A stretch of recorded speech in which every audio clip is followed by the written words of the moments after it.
আজকে আমি একটা জাপানিজ খুব বিখ্যাত ব্রাইটেনিং ক্রিম তৈরি করে দেখাবো। এই যে এই যে একটা কালো জায়গা, তুমি এভরিডে যদি রাতে ঘুমাতে যাওয়ার আগে এটা লাগাও, তুমি দেখবে যে তোমার স্কিনের এই কালারটা চেঞ্জ হয়ে যাবে।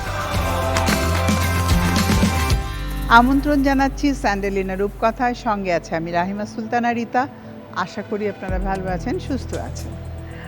আজকে আমার সঙ্গে রয়েছে মডেল অনন্যা। অনন্যা, তুমি কেমন আছো? আলহামদুলিল্লাহ আপু, আপনি কেমন আছেন? আমি ভালো আছি। অনন্যা, তুমি কি করছো বর্তমানে? আমি মিস স্টার ইউনিভার্স উইনার হওয়ার পরে এখন মডেলিং করছি, পাশাপাশি টুকিটাকি অভিনয় করা হচ্ছে। তাহলে তো তোমার স্কিন কেয়ার দরকার, নিজের যত্ন দরকার। তো আজকে আমি একটা জাপানিজ খুব বিখ্যাত ব্রাইটেনিং ক্রিম তৈরি করে দেখাবো। এর জন্য আমার লাগছে মৌমাছির মোম। মৌমাছির যে বাড়ি আছে, বাসা আছে, সেখানে মোম হয়। তো মৌমাছির মোমটা আমি এখানে, এটা খুব সফট হয়। বিভিন্ন ধরনের কসমেটিক্সে এই মৌমাছির মোমটা ইউজ করা হয়, কারণ এটা ন্যাচারাল একটা জিনিস, এটা স্কিনের জন্য খুবই ভালো। তার সাথে আমি ক্যামোমাইল অয়েল, বলে ক্যামোমাইল অয়েল, হ্যাঁ, ক্যামোমাইল হলো একটা ফুলের নাম, সেই ক্যামোমাইল অয়েল দিয়ে দিলাম এখানে।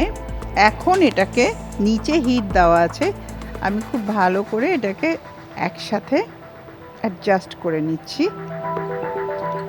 এর সাথে যাবে vitamin E capsule. Vitamin E আমাদের স্কিনের জন্য খুবই ভালো। আর যাবে হলো rice brand oil. Last ingredients আমার হলো অ্যালোভেরা জেল, এখানে অ্যাড করে দিলাম। এটা হলো অপশনাল, অ্যালোভেরা দিতেও পারি, নাও দিতে পারি, বাট অ্যালোভেরাটা দিলে ভালো, স্কিনের জন্য ময়েশ্চার দেয়। এই যে একটু ঘন হয়ে গেছে কনসিস্টেন্সি, কিন্তু এখান থেকেই দেখা যাচ্ছে বেশ খানিকটা ঘন হয়ে গেছে।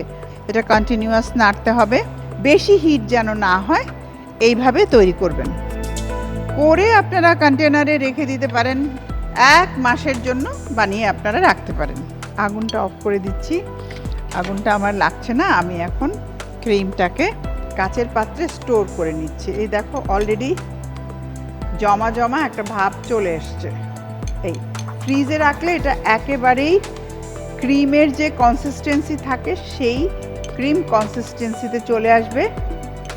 আমি নিয়ে নিলাম এবং এই রকম হবে ক্রিমটা। দেখুন, আপনারা চাইলে এই ধরনের কাচের কন্টেনারে রাখতে হবে, প্লাস্টিকের নয়।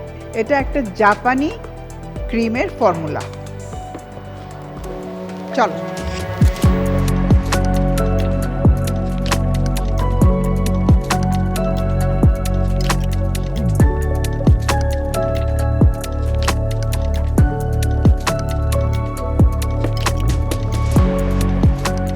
আজকে আমি একটা জাপানিজ ব্রাইটেনিং ক্রিম তৈরি করলাম। মূল উপকরণ ছিল মৌমাছির মোম বা বি ওয়েক্স যাকে বলি, আর তার সাথে ক্যামোমাইল অয়েল, যেগুলো আমাদের স্কিনের জন্য খুবই ভালো। রাইস ব্র্যান্ড অয়েল ছিল। স্টোর করে ফ্রিজেও রাখতে পারি, এটা বাইরেও থাকবে। এই যে দেখো, পুরো জমে গেছে। একদম হ্যাঁ, ক্রিমের আমি মতো। উপর করলেও এটা পড়ছে না, এই যে অলরেডি ক্রিম সুন্দর। হয়ে গেছে। যেহেতু এর মধ্যে বি ওয়্যাক্স আছে, তুমি নিজে একটুখানি হাতে লাগাও, তোমার হাতে। আর আমি স্কিনে বেশি লাগাবো না, বিকজ তোমার অনেক ওপেন পোর্স। হ্যাঁ, আমি ওপেন পোর্সটাকে নষ্ট করতে চাই না। দেখি কোনোইটাতেও যেন লাগানো যায় সেই ব্যবস্থা করো, নিজেই লাগাও। ওই জায়গাটা আমাদের একটু ডার্ক থাকে না। হ্যাঁ।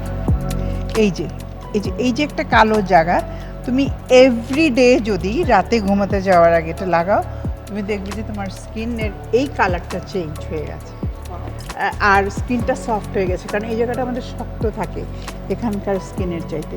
তো শক্ত ভাবটা, মানে ডেড সেলটা উঠে এটা একটা চমৎকার সফট ক্রিম হয়ে যাবে। তুমি বাইরে থেকে গিয়ে মুখটা খুব ভালোভাবে ক্লিন করবে, ক্লিন করে দেন বেশি করে পানির ঝাপটা দিয়ে ফেস ওয়াশ দিয়ে মুখটা ধুয়ে তারপরে এই ক্রিমটা মেখে রাতে ঘুমিয়ে যাবে। শুধু ফেসে না, ফেস, নেক, বডির যে সমস্ত পার্ট একটু ডার্ক আছে সব জায়গায় তুমি লাগাতে পারো, আমাদের আন্ডার আর্মস, সব জায়গায় লাগিয়ে তুমি ঘুমাও। আমি বিলিভ করি 15 ডেজের মধ্যে you will get the result. Wow.